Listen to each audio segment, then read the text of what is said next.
Duhai Allah, aku sedang sedih dan meratapi hidup di bumi ini. Apa yang kuinginkan tak tercapai. Dia yang kucintai mengkhianati. Keluarga tempatku bernaung seperti neraka. Tanpa ada motivasi, hidupku tak tentu arah.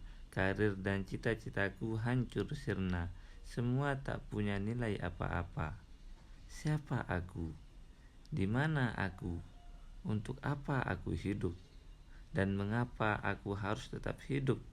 Rentetan pertanyaan itu sering timbul tenggelam di pikiranku. Saat kulihat mereka yang hidup nyaman, kadang aku cemburu, seolah hidup sengaja menyisihkanku dari kenikmatan. Mereka dapat makan enak di restoran, sementara diri ini hanya makan seadanya. Kadang lapar juga, kadang kenyang. Saat kulihat mereka yang berpakaian menawan, terbetik pula rasa ingin berada pada posisi itu. Seakan uang gampang banget mengucur deras, keluar dan masuk lewat rekening dan ATM. Sehingga ingin beli ini itu langsung pesan tanpa berpikir 1000 kali dan nasib ke depan. Saat kulihat mereka yang cantik mempesona, Saat kulihat mereka yang cantik mempesona, sering kubandingkan dengan wajah di kaca, sembari berbisik lirih, kapan aku bisa sepertinya? Skincare malas-malasan, duit pas-pasan, ingin dipuji sana sini, namun hati tak sampai mewujudkan semua. Kadang dunia membuatku terasing dan tercampakkan. Kadang ku merasa lelah saat berada dengan orang-orang kaya dan mewah. Ingin berada di posisinya, aku pun tak bisa. Namun saat kulihat mereka yang hidup sederhana, seakan-akan aku tak bernafsu hidup seperti mereka. Namun posisiku sedang berada pada kelas mereka. Sebenarnya apa yang salah?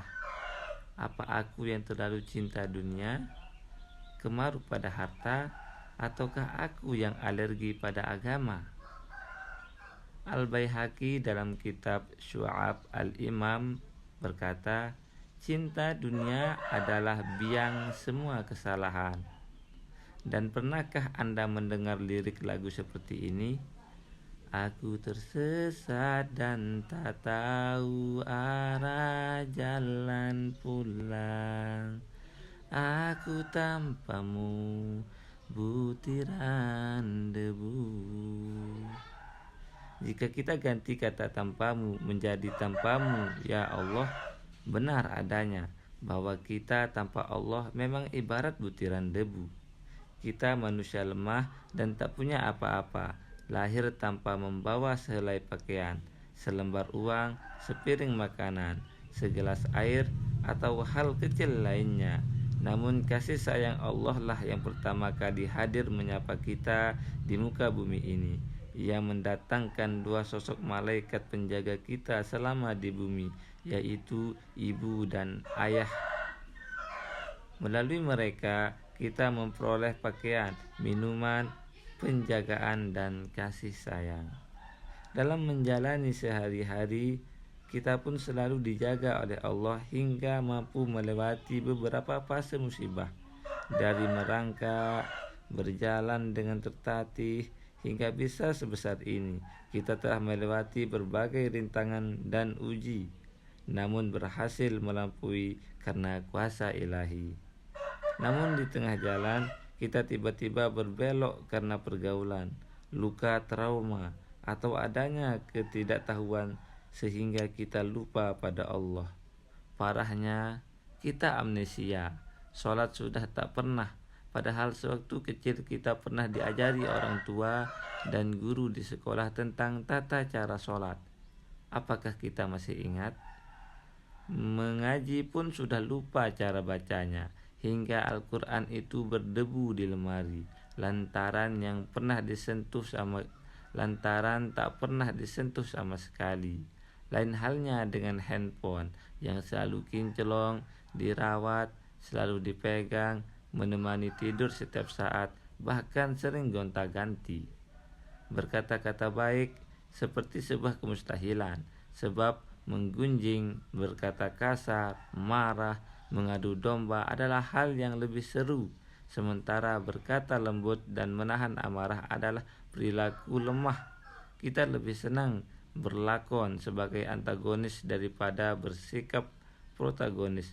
Padahal kita tahu betul bahwa antagonis akan selalu kalah, sementara protagonis selalu menang. Berbagai kesesatan-kesesatan dunia seolah mengucur deras dalam kehidupan kita ini. Yang menjadi tujuan hidup adalah harta. Yang terus muncul di pikiran adalah manusia. Yang menjadi panutan adalah media-media. Sementara mereka yang menjaga izzah dan iffah dalam beragama seolah kita pandang remeh, enteng, dan kita siram dengan bensin seolah ingin membakar dan memusnahkannya dari dunia. Sebegitu ilfilnya kita dalam beragama.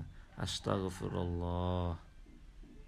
Allah berfirman, yang artinya sesungguhnya Tuhanmu dialah yang lebih mengetahui siapa yang tersesat dari jalannya, dan dia lebih mengetahui orang-orang yang mendapat petunjuk. Quran Surat Al-An'am ayat 117. Ya, kita manusia-manusia tersesat yang tak tahu arah jalan pulang kepadanya. Padahal jika kita ingin menundukkan ego dan nafsu duniawi, kita akan mendekatkan diri padanya dalam majelis-majelis ilmu, bergaul dengan orang soleh, serta istiqomah mempraktikkan kebaikan-kebaikan kecil. Insya Allah ia akan menuntun menuju jalan kebenaran.